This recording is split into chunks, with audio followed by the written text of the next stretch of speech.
새벽 4시 3분, 북한의 화성 17 미사일이 워싱턴을 향해 발사됐다. 인류는 단 24분 안에 멸망할 운명에 놓였다. 세계의 모든 통신망이 끊기고 미국과 러시아가 서로를 겨누던 그 순간 오직 한 도시만이 여전히 작동하고 있었다. 세일리도, 서울. 그곳에서 감지된 단 하나의 신호가 1000개의 핵미사일을 멈춰 세웠다. 그리고 인류는 그날 억지력이 아닌 준비된 질서로 살아남았다. 이것은 한 영국인 핵 전략가가 목격한 한국의 기적 같은 24분의 기록이다. 15초. 단 15초 만에 모든 게 결정됐습니다. 새벽 4시 워싱턴 지하 상황실. 화면에 뜬 열 신호 하나. 북한 미사일. 궤적 분석, 워싱턴 직격. 24분 후 도착. 저는 30년 경력 분석가였지만 그 순간 그냥 죽음을 마주한 인간이었습니다. 저는 에단 콜드웰입니다. 영국 출신 30년간 핵전략을 분석해온 사람이죠. 나토에서 시작해 미국 국방부 수석자문까지 올라왔습니다. 수많은 대통령들에게 핵억지 이론을 가르쳤습니다. 하지만 그날 새벽 제 모든 이론이 무너졌습니다. 새벽 4시 3분. 제 앞 스크린에 붉은 점이 떴습니다. 알래스카 조기경보 위성이 보낸 신호였죠. 열감지. 발사 확인. 북한 화성 17호. 15초. 제 손가락이 키보드 위에서 얼어붙었습니다. 궤적 계산 프로그램이 돌아가는 소리가 귀를 찔렀죠. 컴퓨터는 냉정했습니다. 인간은 떨고 있었습니다. 결과가 떴습니다. 목표지 워싱턴 DC. 도착 예정 시간 24분. 제 심장이 목구멍까지 치솟았습니다. 확인됐습니까? 옆에 서 있던 공군 대령이 물었습니다. 그의 목소리도 떨리고 있었죠. 저는 고개를 끄덕였습니다. 말이 나오지 않았습니다. 대통령 가깝게 보고합니다. 대령이 빨간 전화기를 들었습니다. 3분이 지났습니다. 발사 후 3분. 이미 미사일은 대기권을 뚫고 올라가는 중이었죠. 저는 30년 동안 이 순간을 시뮬레이션했습니다.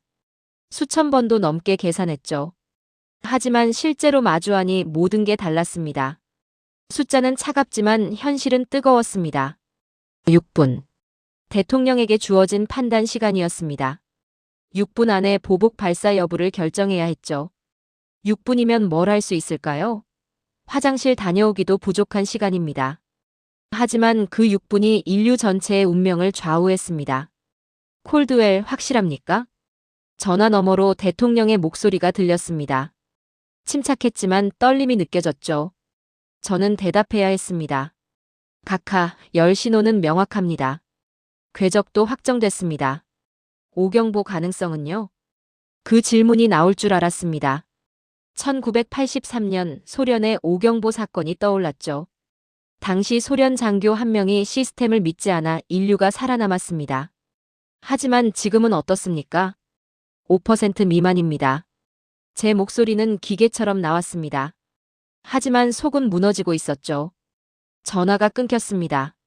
상황실이 조용해졌습니다. 모두가 스크린만 응시했습니다. 붉은 궤적이 천천히 워싱턴을 향해 내려오고 있었죠. 10분 경과. 백악관에서 긴급 대피 명령이 떨어졌습니다.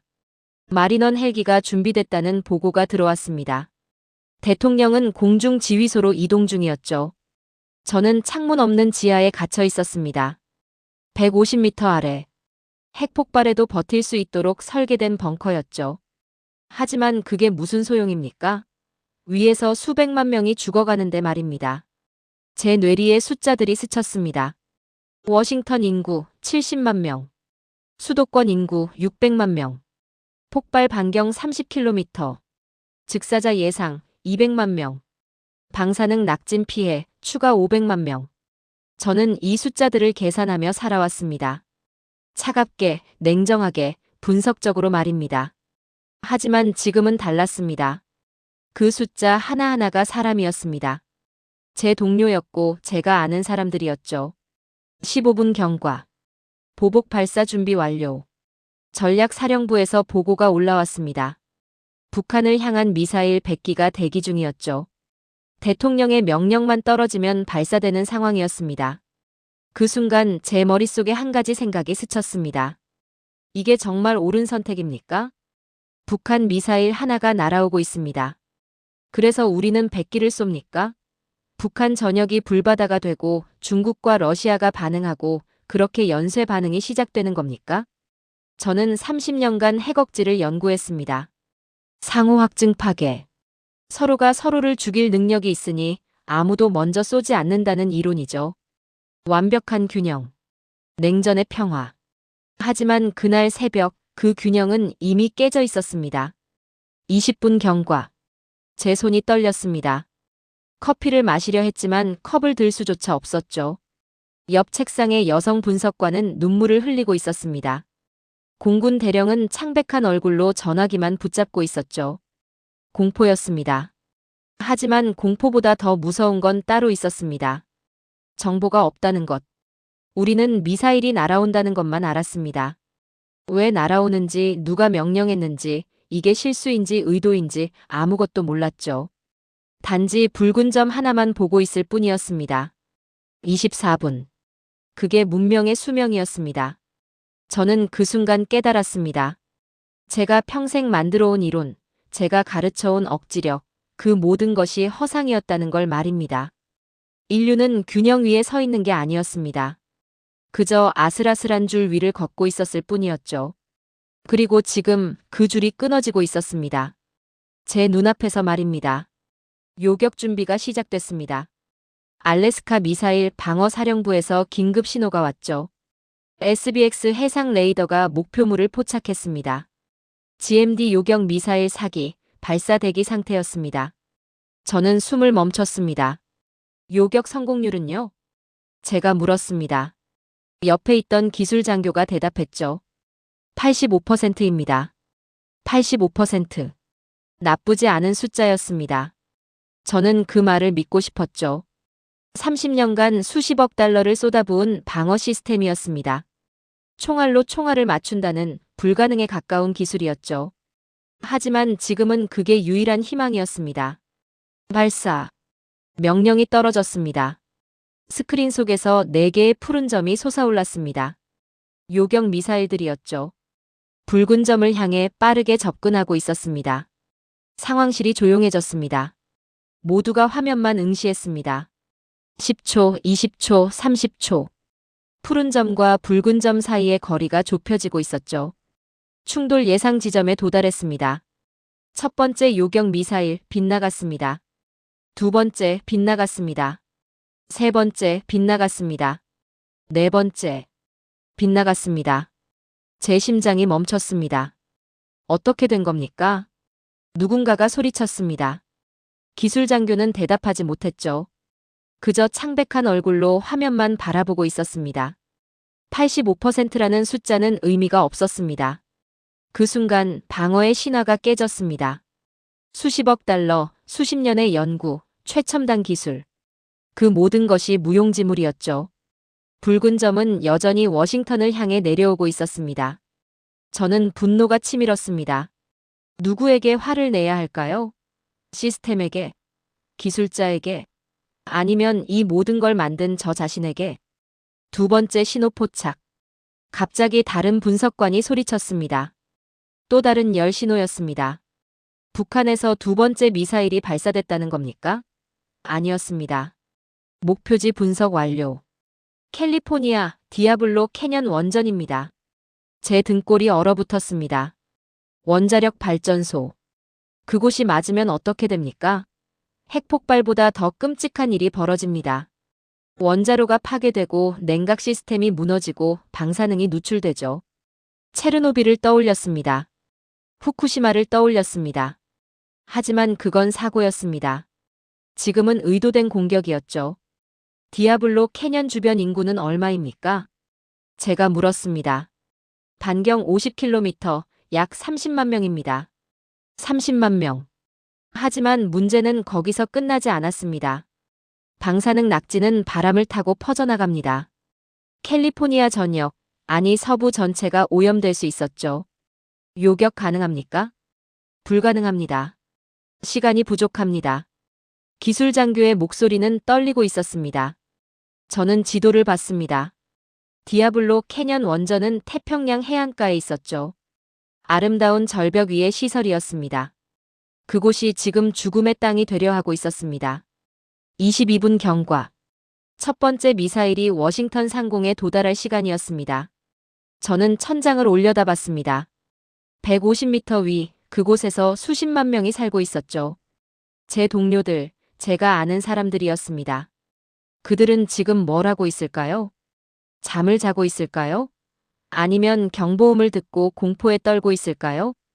대피할 시간조차 없었습니다. 24분. 폭발 예정 시간이었습니다. 저는 눈을 감았습니다. 귀를 막고 싶었지만 그럴 수 없었죠. 저는 목격자여야 했습니다. 제가 만든 이론이 무너지는 순간을 봐야 했습니다. 그런데 이상했습니다. 아무 일도 일어나지 않았습니다. 5초, 10초, 20초. 여전히 조용했습니다. 신호가 사라졌습니까? 제가 물었습니다. 아닙니다. 궤적이 변경됐습니다. 분석관이 대답했습니다. 스크린을 다시 봤죠. 붉은 점이 워싱턴을 벗어나 대서양 쪽으로 향하고 있었습니다. 어떻게 된 겁니까? 모릅니다. 자체 오작동인 것 같습니다. 자체 오작동. 저는 안도해야 했을까요? 아니었습니다. 여전히 두 번째 미사일이 날아가고 있었으니까요. 디아블로 캐년을 향해서 말입니다. 2분 후 보고가 올라왔습니다. 디아블로 캐년 원전 피격 확인. 폭발은 없었습니다. 핵탄두는 터지지 않았죠. 하지만 미사일 자체가 원자로 건물을 관통했습니다. 냉각 시스템이 파괴됐습니다. 방사능 누출이 시작됐습니다. 저는 그 순간 깨달았습니다. 핵무기는 터지지 않아도 인류를 죽인다는 것을 말입니다. 방사능은 눈에 보이지 않는 파멸이었습니다. 서서히, 조용히, 확실하게 퍼져나가는 죽음이었죠. 제 손이 떨렸습니다. 30년간 저는 핵폭발의 위력을 계산했습니다. 폭심지 온도, 충격파 범위, 즉사 반경을 분석했죠. 하지만 저는 놓치고 있었습니다. 진짜 공포는 폭발이 아니라 그 이후였다는 것을 말입니다. 방사능 먼지는 바람을 타고 수백 킬로미터를 날아갑니다. 물을 오염시키고 땅을 죽이고 사람을 병들게 하죠. 그리고 그 땅은 수십 년, 수백 년 동안 인간이 살 수 없는 곳이 됩니다. 캘리포니아 대피 명령 발령. 보고가 올라왔습니다. 하지만 너무 늦었습니다. 이미 방사능은 퍼지고 있었죠. 저는 화면 속 지도를 봤습니다. 디아블로 캐년을 중심으로 붉은 원이 그려지고 있었습니다. 오염 예상 범위였죠. 원은 점점 커지고 있었습니다. 그때 알았습니다. 인간은 스스로의 버튼에 의해 멸망한다는 것을. 그 어떤 방어체계도 완벽하지 않다는 것을. 제가 믿었던 시스템이 지금 사람을 죽이고 있었습니다. 30분이 지났습니다. 워싱턴은 살아남았지만 캘리포니아는 죽어가고 있었습니다. 하지만 진짜 문제는 지금부터였죠. 러시아가 움직이기 시작했습니다.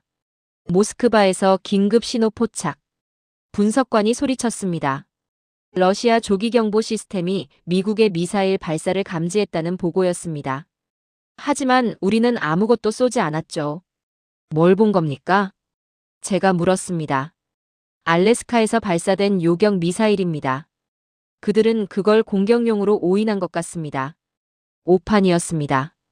우리가 북한 미사일을 막기 위해 쏜 요격 미사일을 러시아가 자신들을 향한 공격으로 착각한 겁니다.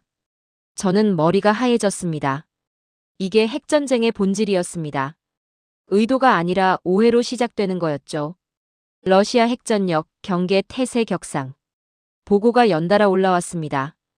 대륙간 탄도 미사일 발사 준비. 전략 폭격기 이륙. 잠수함 출항. 인류는 1시간 만에 자멸 직전까지 왔습니다. 저는 의자에 주저앉았습니다. 30년간 이런 시나리오를 수없이 분석했습니다. 하지만 실제로 마주하니 아무것도 할 수 없었죠. 제 손에 쥐어진 건 데이터뿐이었습니다. 멈출 방법은 없었습니다. 그때였습니다. 나토 긴급 보고서 전송됩니다. 한 분석관이 외쳤습니다. 화면에 문서가 떴습니다. 제목이 눈에 들어왔죠. 한국형 민방위 체계 및 핵 방호 시스템 분석 보고서. 한국? 저는 순간 멍했습니다. 왜 지금 한국 이야기가 나오는 겁니까? 문서를 열었습니다. 읽기 시작했죠. 분산 지휘 체계, 전국 단위 지하 대피소 네트워크, 민방위 훈련 시스템, EMP 방호 기술. 제 손이 멈췄습니다. 나토 시절이 떠올랐습니다. 5년 전 서울에서 열린 국제안보회의에 참석했었죠.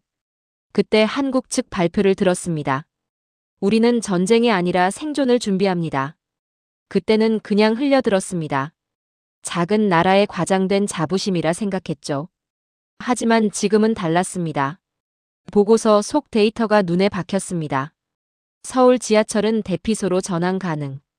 주요 시설은 EMP 차단 설계. 민방위 훈련은 연 4회 이상. 그들은 이미 이 상황을 가정하고 있었다. 저는 중얼거렸습니다.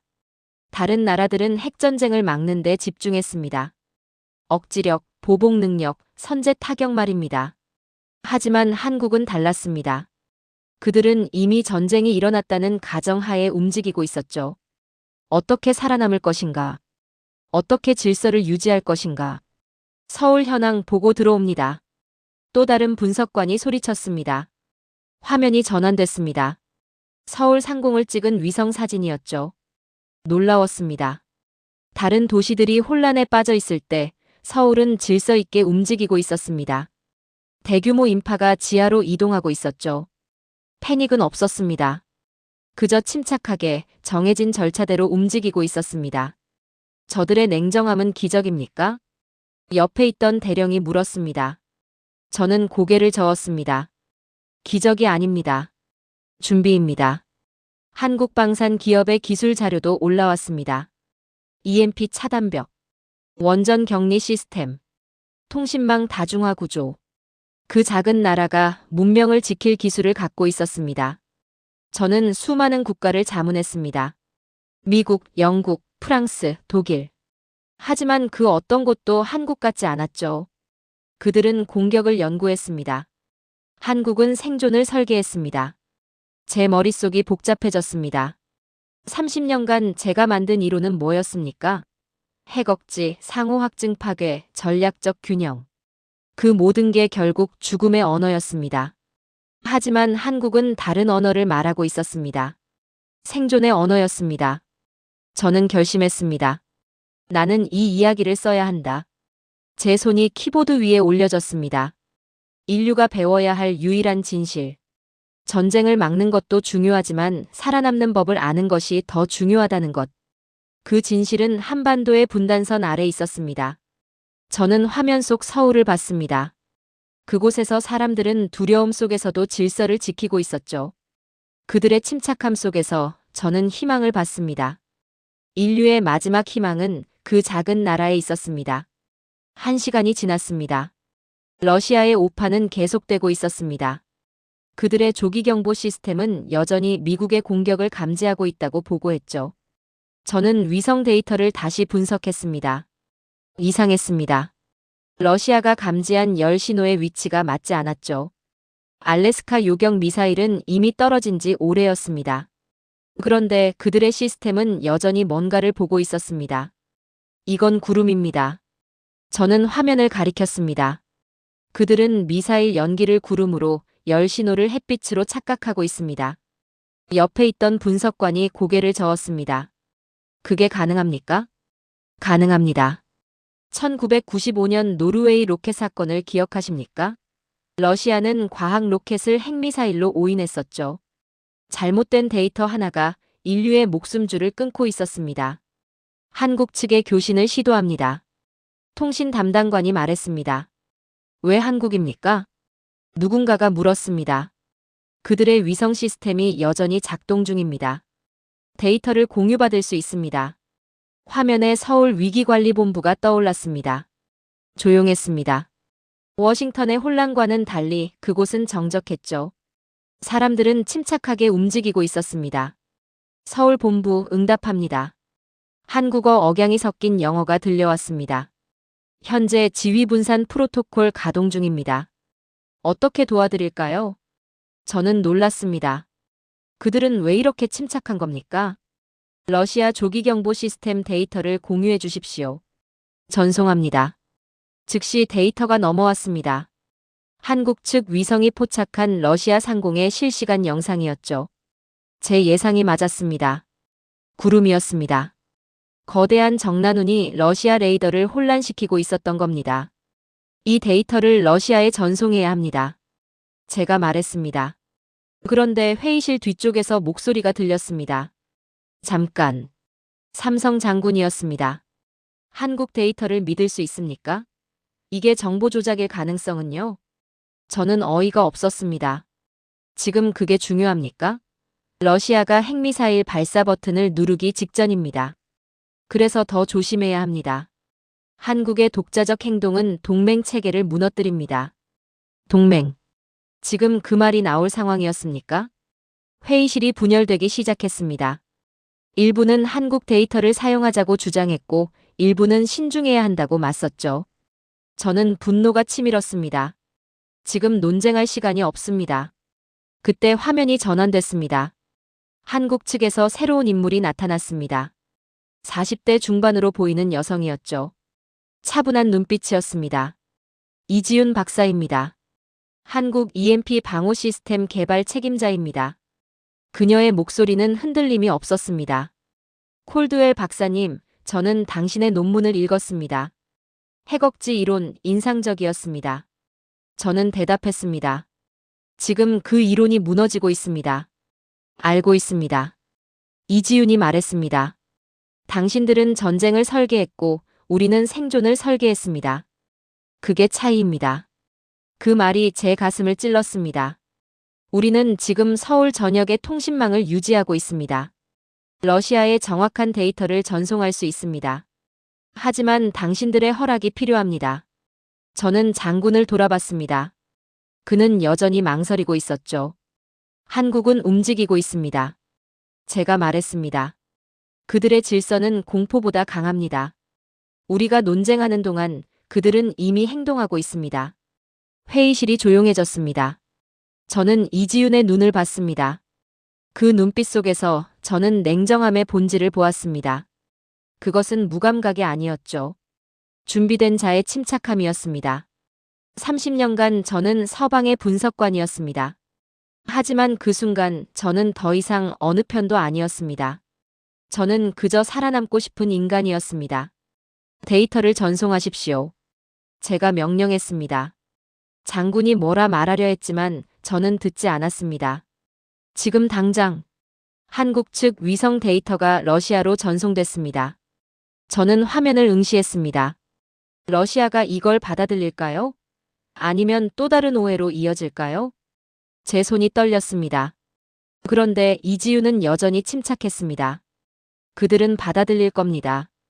그녀가 말했습니다. 진실은 언제나 이깁니다. 다만 시간이 필요할 뿐이죠. 저는 그녀의 말을 믿고 싶었습니다. 아니, 믿어야 했습니다. 그게 우리에게 남은 유일한 선택이었으니까요. 2시간이 지났습니다. 러시아가 움직였습니다. 러시아 전략 로켓군 핵미사일 발사. 분석관의 비명 같은 목소리가 상황실을 찢었습니다. 화면이 붉게 물들었습니다. 1000개. 1000개의 궤적이 동시에 하늘에 떠올랐습니다. 저는 그 순간 모든 게 끝났다고 생각했습니다. 대륙간 탄도 미사일 1000기. 미국 전역을 덮을 수 있는 양이었죠. 워싱턴, 뉴욕, 로스앤젤레스, 시카고. 모든 주요 도시가 목표였습니다. 통신망 붕괴 시작. 보고가 연달아 올라왔습니다. 동부 해안 통신 두절. 서부 지역 전력망 다운. 위성 신호 간섭 감지. 세계가 무너지고 있었습니다. 저는 의자에서 일어났습니다. 다리에 힘이 없었죠. 30년 경력이 무슨 소용입니까? 저는 이 상황을 멈출 수 없었습니다. 끝났습니다. 인류는 끝났습니다. 서울 신호 여전히 작동 중입니다. 갑자기 한 분석관이 외쳤습니다. 저는 화면을 봤습니다.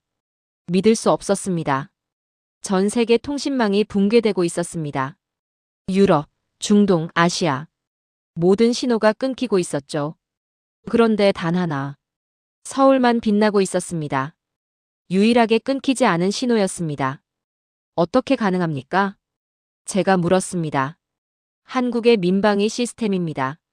독립전력망과 EMP 차단 기술로 보호되고 있습니다. 화면이 전환됐습니다. 서울 상공 위성 영상이 떠올랐습니다. 놀라웠습니다. 다른 도시들이 혼란에 빠져 있을 때 서울은 움직이고 있었습니다. 대규모 인파가 질서정연하게 지하로 이동하고 있었죠. 패닉이 없었습니다. 사람들은 울지 않았습니다. 단지 문을 닫고 숨을 고를 뿐이었죠. 저건 훈련입니까? 누군가가 물었습니다. 아닙니다. 실전입니다. 제가 대답했습니다. 저들은 훈련과 실전을 구분하지 않습니다. 매년 4번씩 반복해왔으니까요. 전국 지하 네트워크가 자동으로 개방됐습니다. 지하철역, 공공건물, 학교. 모든 시설이 대피소로 전환되고 있었죠. 노인들이 아이들의 손을 잡고 걸어갔습니다. 젊은이들이 짐을 나눠들었습니다. 질서가 있었습니다. 이건 훈련이 아니라 생존의 문화였다. 저는 중얼거렸습니다. 이지훈 박사가 화면에 나타났습니다. 콜드웰 박사님, 우리의 EMP 방호망을 보여드리겠습니다. 화면이 바뀌었습니다. 한국의 주요 시설들이 보였습니다. 발전소, 통신센터, 지휘본부. 모든 건물이 특수한 차폐막으로 둘러싸여 있었죠. 전자기 펄스 차단벽입니다. 이지훈이 설명했습니다. 핵폭발이 일어나면 EMP가 발생합니다. 모든 전자기기가 무력화되죠. 하지만 우리는 준비했습니다. 얼마나 버틸 수 있습니까? 제가 물었습니다. 72시간은 문제 없습니다. 그 이후는 복구에 달렸죠. 72시간. 3일. 그게 문명과 야만의 경계였습니다. 한국은 전쟁이 아닌 재건을 준비하고 있었다. 제 입에서 말이 새어나왔습니다. 상황실 뒤쪽에서 나토 연락관이 소리쳤습니다. 저 작은 나라가 시스템을 유지하고 있다고요? 저는 그를 돌아봤습니다. 작은 나라라고 말씀하셨습니까? 제 목소리는 차가웠습니다. 지금 세계에서 유일하게 작동하는 나라입니다. 그게 바로 생존의 정의입니다. 화면 속 서울을 봤습니다. 방송망이 여전히 작동하고 있었습니다. 대형 스크린에 K민방이라는 로고가 떠 있었죠. 안내방송이 나오고 있었습니다. 침착한 목소리였습니다. 시민 여러분, 정해진 대피소로 이동해 주십시오. 질서를 지켜주십시오. 그들은 두려움보다 질서를 택했습니다. 저는 그 순간 확신했습니다. 인류는 아직 끝나지 않았습니다. 서울 상공을 보니 마치 방어막 같은 이미지가 느껴졌습니다. 눈에 보이지 않는 보호막이 그 도시를 감싸고 있는 것 같았죠. 한국은 이미 그날을 시뮬레이션해 왔다. 제가 말했습니다. 모든 신호가 끊겼습니다. 단 하나, 서울만 빛나고 있었습니다. 저는 그들의 침착함에서 문명을 봤습니다. 30년간 저는 핵무기를 연구했습니다. 어떻게 더 강하게, 더 멀리, 더 정확하게 죽일 수 있는가를 고민했죠. 하지만 한국은 다른 질문을 했습니다. 어떻게 살아남을 것인가? 그 질문이 지금 답을 보여주고 있었습니다. 저는 결심했습니다. 인류의 재건은 이곳에서 시작된다. 화면 속 서울을 보며 말했습니다. 그날 저는 희망을 봤습니다. 작은 나라의 큰 준비 속에서 말입니다. 3시간 후 최악의 소식이 들어왔습니다. 대통령 사망 확인. 상황실이 얼어붙었습니다. 마리넌 헬기가 추락했다는 보고였습니다. 원인 불명. 아마도 EMP 영향이었을 겁니다. 지휘관이 사라진 전쟁. 그게 진짜 종말이었습니다. 부통령은 어디 있습니까? 연락 두절. 국방장관은요? 역시 연락 안 됩니다. 계승 서열이 무너졌습니다. 저는 갑자기 혼자가 된 기분이었습니다. 콜드웰 박사님. 누군가 제 어깨를 잡았습니다. 합참의장이었죠. 이제 판단은 당신 몫입니다. 당신이 유일한 핵전략 전문가입니다. 저는 30년간 자문을 해왔습니다. 하지만 결정은 한 번도 내려본 적이 없었죠. 이제 판단은 시스템이 아니라 인간의 몫이었습니다. 제 손이 떨렸습니다. 서울과 연결하십시오. 제가 말했습니다. 화면에 이지훈이 나타났습니다. 콜드웰 박사님, 제안이 있습니다. 그녀의 목소리는 여전히 침착했습니다. 전지구 EMP 차단망을 구축합시다. 한국의 기술과 미국의 위성을 결합하면 가능합니다. 얼마나 걸립니까? 1시간입니다. 하지만 협력이 필요합니다. 저는 합참의장을 받습니다. 승인하십시오. 그런데 뒤쪽에서 목소리가 들렸습니다. 잠깐, 왜 한국에 의존합니까? 또 그 장군이었습니다. 우리는 미국입니다. 우리 기술로 해결해야 합니다. 저는 폭발했습니다. 지금 국기가 중요합니까? 지금은 생존의 깃발을 세워야 합니다. 상황실이 조용해졌습니다. 저는 화면 속 이지윤을 봤습니다. 시작하십시오. 한국과 함께라면 아직 가능성이 있습니다. 작업이 시작됐습니다. 한국 측 기술팀과 미국 위성 관제팀이 연결됐습니다. 실시간으로 데이터가 오갔죠. 이지윤이 설명했습니다. EMP는 첫 공격이 아니라 첫 시험입니다. 차단하면 통신 복구가 가능합니다. 저는 그녀의 말을 믿었습니다. 아니, 믿을 수밖에 없었습니다. 30분이 지났습니다. 알래스카 거점 연결 완료. 유럽 나토 본부 신호 감지. 호주 연결 시도 중. 하나씩 신호가 살아났습니다. 저는 화면을 응시했습니다. 세계 지도 위에 푸른 점들이 떠오르기 시작했습니다. 서울을 중심으로 네트워크가 퍼져나가고 있었죠. 인류의 마지막 방패는 기술이 아니라 협력이었다. 제가 중얼거렸습니다.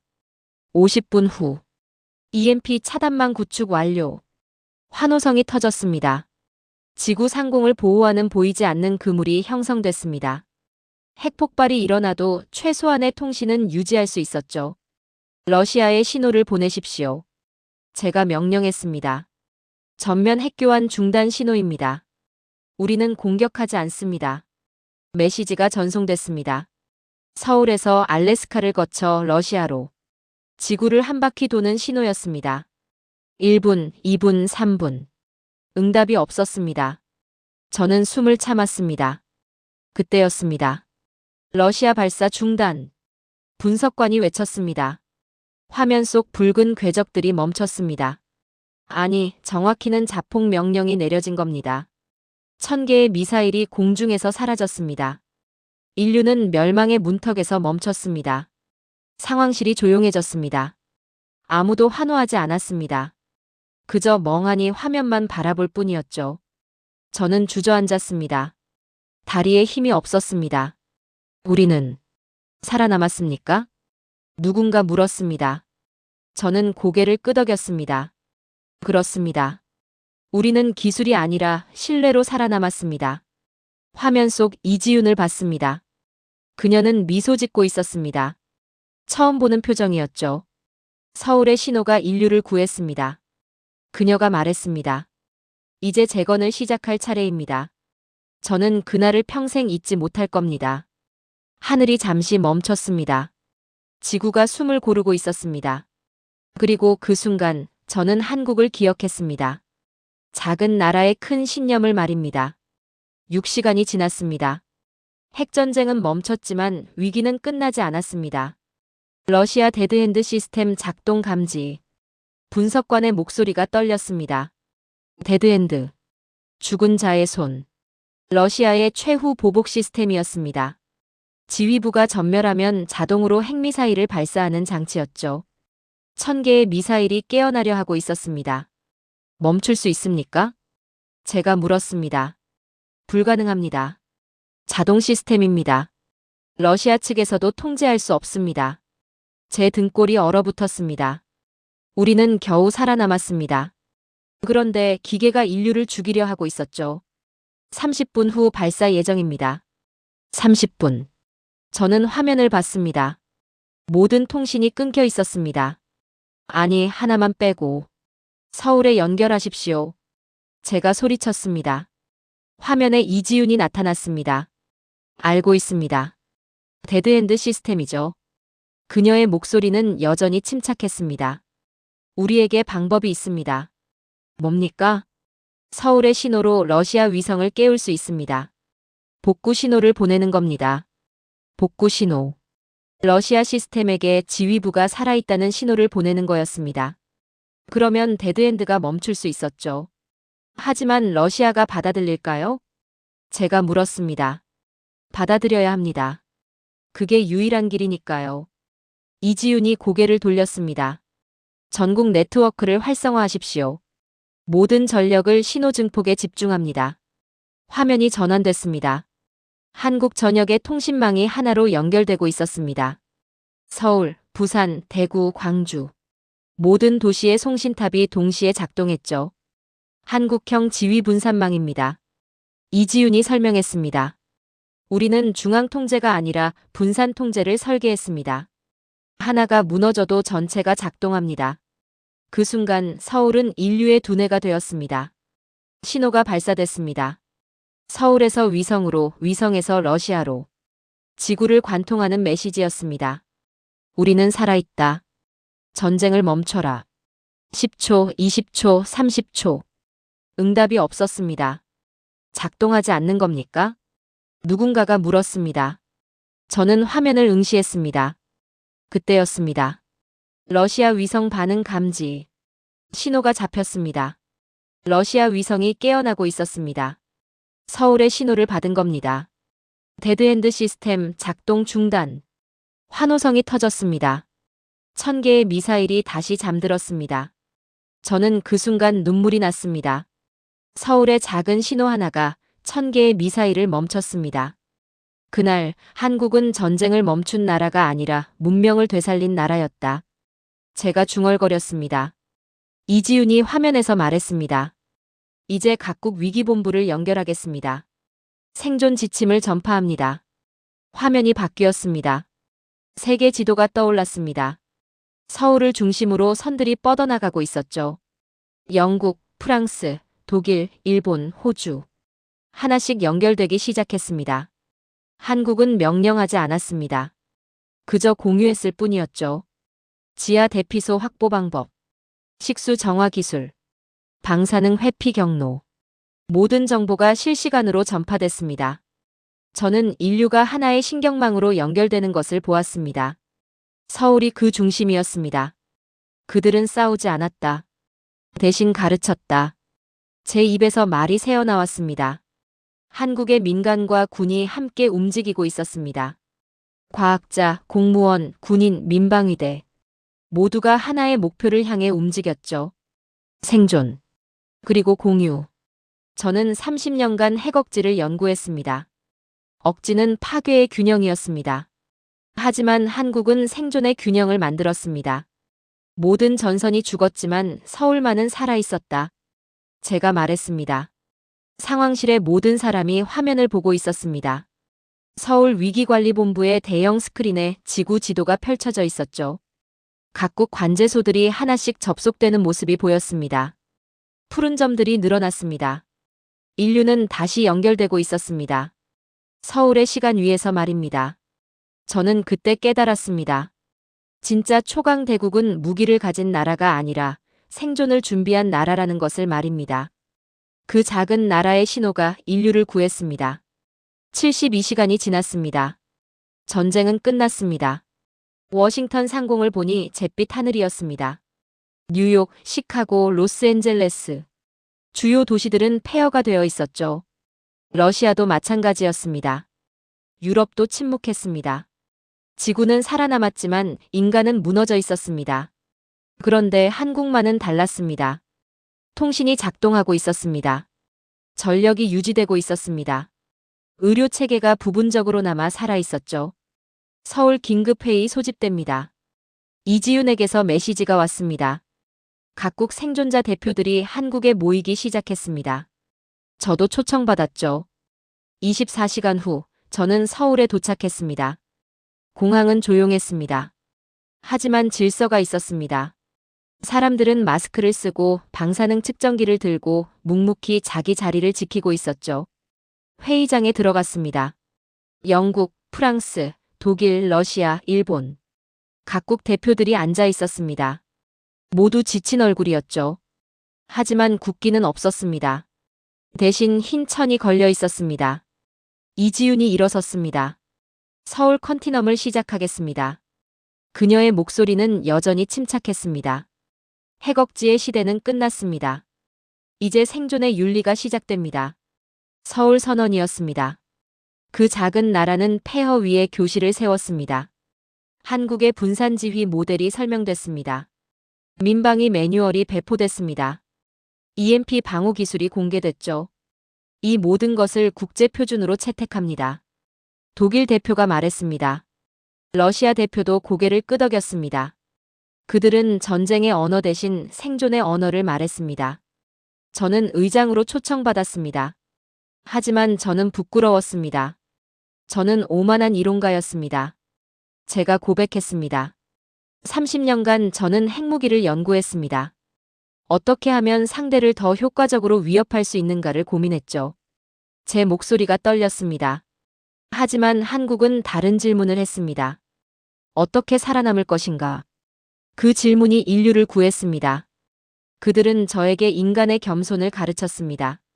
회의가 끝난 후 밖으로 나왔습니다. 서울 하늘을 올려다봤습니다. 여전히 잿빛이었습니다. 하지만 사람들은 걷고 있었습니다. 질서 있게 묵묵히 앞으로 나아가고 있었죠. 대형 전광판이 보였습니다. 여기는 서울입니다. 인류는 생존했습니다. 그 아래 시계가 있었습니다. KST, 한국 표준시. 세계의 시계가 멈춘 지금 유일하게 작동하는 시간 체계였습니다. 세계는 서울의 시계로 다시 움직였다. 제가 중얼거렸습니다. 각국이 한국 표준시를 기준으로 재건 계획을 세우기 시작했습니다. 서울의 시간이 인류의 새로운 좌표가 된 겁니다. 저는 그날 밤 호텔방에서 노트북을 열었습니다. 기록을 시작했습니다. 제목은 이렇게 썼습니다. 인류가 배운 생존의 언어. 첫 문장을 적었습니다. 나는 30년 동안 억지력을 연구했다. 그러나 인류를 구한 것은 핵이 아닌 준비된 마음이었다. 손가락이 멈추지 않았습니다. 세계가 멈췄을 때 서울은 여전히 작동했다. 그들은 완벽하지 않았다. 다만 절망 속에서도 질서를 지켰다. 창밖을 봤습니다. 서울의 불빛이 보였습니다. 작지만 확실한 빛이었죠. 그 침착함이, 그 의지가 문명을 다시 세웠다. 저는 지금도 그 새벽을 잊지 못합니다. 인류의 시계가 멈춘 순간 한국의 시간은 계속 흘렀습니다.